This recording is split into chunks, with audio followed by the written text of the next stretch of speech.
Nafi Amar Fall, merci. Notre invité à présent, Monsieur Avelino Gomez Montero, il est directeur technique à la Fédération sénégalaise de natation. Avelino Gomez Montero, bonjour. Oui, bonjour Ousmane. Voilà, on va parler donc de la natation, mais surtout du bilan que vous tirez des championnats de la zone 2 à Dakar, surtout également au plan organisationnel. Voilà. Bon, sur le plan organisationnel, on dira vraiment que ça s'est très bien passé, avec une très grande satisfaction. D'abord par la participation de 12 pays, ce qui a été un record. Par le niveau a été vraiment élevé. Quand on voit 18 records des championnats, aujourd'hui, avant c'était 2 pays qui dominaient, maintenant c'est 4. Il y en a plus de 4 pays qui ont au moins une médaille d'or. Donc vraiment, on peut dire que c'est une très grande satisfaction. On a eu l'occasion à cet championnat de recevoir un représentant de la Fédération internationale qui a été très très satisfait par la rigueur, la précision, le respect des timings de cette organisation, jusqu'à dire que maintenant Dakar peut être vraiment une compétition référence. C'est-à-dire que on n'a plus besoin d'exiger à certains d'aller au championnat du monde pour être dans le ranking français, dans le ranking de la finale ou à une compétition européenne. Donc ils peuvent labelliser tous les championnats du Sénégal parce qu'on a un bon matériel, on a les qualités, les ressources humaines qu'il faut pour organiser une compétition avec les normes. Est-ce qu'on peut dire pour autant que le Sénégal est prêt pour accueillir les championnats d'Afrique? Ah oui, largement, on est vraiment prêt pour accueillir les championnats d'Afrique. On l'a déjà accueilli en 2006. Aujourd'hui, on a la capacité, sont là, l'infrastructure est là. Et j'en profite vraiment déjà pour remercier vraiment la mairie de Dakar qui, avec la rénovation de la piscine, a mis un matériel de dernière génération électronique qui permet vraiment d'avoir des performances fiables. Est-ce que c'est suivi de nouvelles adhésions pour les nageurs sénégalais? Est-ce qu'il y a vraiment, vous enregistrez déjà des participations de nouvelles équipes au niveau de la base? Non, forcément. Aujourd'hui, on vient de terminer, il y a 24 heures, 48 heures, donc les retombées vont tomber juste après. Aujourd'hui, Meignan, qui a eu 2 médailles d'or, lors des championnats d'Afrique en 2006, était guide. Donc voici les retombées. Donc, on espère que parmi les guides aujourd'hui, parmi les spectateurs, on va voir les gens finir par succomber sous le charme vraiment. Tout à fait. Et comment jugez-vous aujourd'hui les nageurs sénégalais, plan comportement, performance? Voilà. Je tiens vraiment à les féliciter parce que ce n'était pas évident au début. Et d'une manière générale, on a vu un comportement exemplaire, discipliné. On a vu des gens se battre jusqu'au bout. La majeure partie ont battu leur propre record personnel. Ça, c'est vraiment un bon comportement.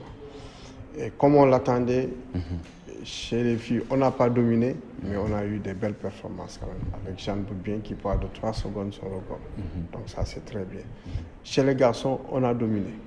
Comme on l'a toujours fait, on a toujours dominé. Malgré l'arrivée des autres pays, on a dominé avec 17 médailles d'or, avec de très belles performances, avec des records de Matar Sam, des records de Ismaël Khan, qui bat non seulement le record des Jeux, mais aussi qui bat le record du Sénégal.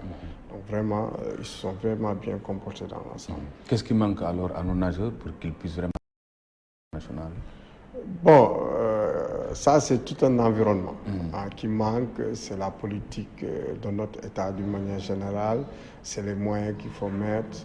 Mais nous y travaillons, en tout cas nous, Fédération, on ne baisse pas les bras, on comprend l'État qu'il fait ce qu'il peut. Mais aussi, bon, on est dans un pays encore en voie de développement, il ne faut pas trop exiger, il ne faut pas se comparer avec les autres pays aussitôt. Mais quand même, il faut reconnaître quand même qu'il y a vraiment une volonté politique. Vraiment, voilà. Il y a des petites idées qui sortent, il y a des propositions, des réflexions qui sont menées au niveau du ministère. Récemment, on a fait une réunion très intéressante pour la gestion de l'élite. Nous espérons que ça va continuer, que ça va aboutir pour vraiment pouvoir défendre bien au plan international. Parce qu'il faut reconnaître la natation est un sport individuel, c'est pas comme les autres sports collectifs qui... Pour faire la natation, il faut faire 12 séances par semaine. Très tôt le matin avant d'aller à l'école, très tôt l'après-midi à la descente. Ce qui n'est pas donné à tout le monde, est-ce que vous songez à décentraliser pour au moins les autres aussi au niveau des régions, des autres localités? Oui, voilà, ça c'est un peu ce qu'on... En tout cas, ça c'est la vision, l'ambition de la fédération depuis au moins 2 ans. Donc cette année, l'année dernière, on est allé dans les régions à Sokone, à Matam, bon, pas encore à Matam, en perspective, mais à Cap Skirring, à Tamba, donc pour pouvoir vulgariser. Mais il faut reconnaître que c'est en vulgarisant qu'on a la grande masse, et de cette grande masse sort quelques talents. C'est ça, et c'est ça la bonne procédure. Mais aller dans les régions aussi, on n'a pas encore les infrastructures qu'il faut. D'où on incite vraiment les municipalités à faire au moins de 25 mètres pour pouvoir vraiment pratiquer la natation. Puisque vraiment c'est des infrastructures adaptées donc qui peuvent faire la natation. On a vu aussi que la famille de la natation a failli éclater, ou sinon même a éclaté en plusieurs gouttes lors des renouvellements. Est-ce que cela n'a pas posé sur ce championnat?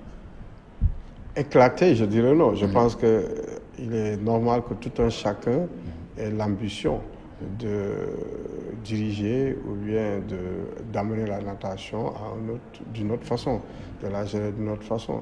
Et pour moi, tout s'est bien passé dans les règles de la démocratie. Les gens ont posé leur candidature. Et maintenant, les élections se sont très bien passées. Maintenant, peut-être ce qu'il faut dire, c'est peut-être dans la planification, on pouvait ne pas précipiter les choses, parce qu'on avait telle activité, on avait telle activité. On avait les championnats d'Afrique zone 2, on devait réviser les textes, ce qui est à la mode, tout ça, mais ça nous a obligés à travailler vraiment à la va-vite, non pas à la va-vite, mais d'arrache-pied pour pouvoir respecter ce timing. Et ça a eu beaucoup de conséquences, quand on dit sur le plan technique. On n'a pas eu de compétition tellement avant ces championnats zone 2, parce qu'on était sur les AG, c'était l'année où il fallait faire l'Assemblée générale.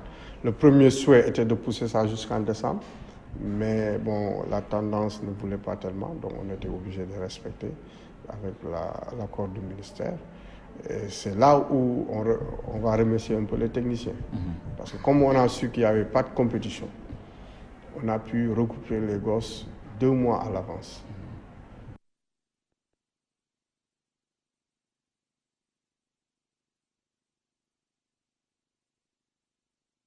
Les conditions pour pouvoir s'entraîner pendant 2 mois.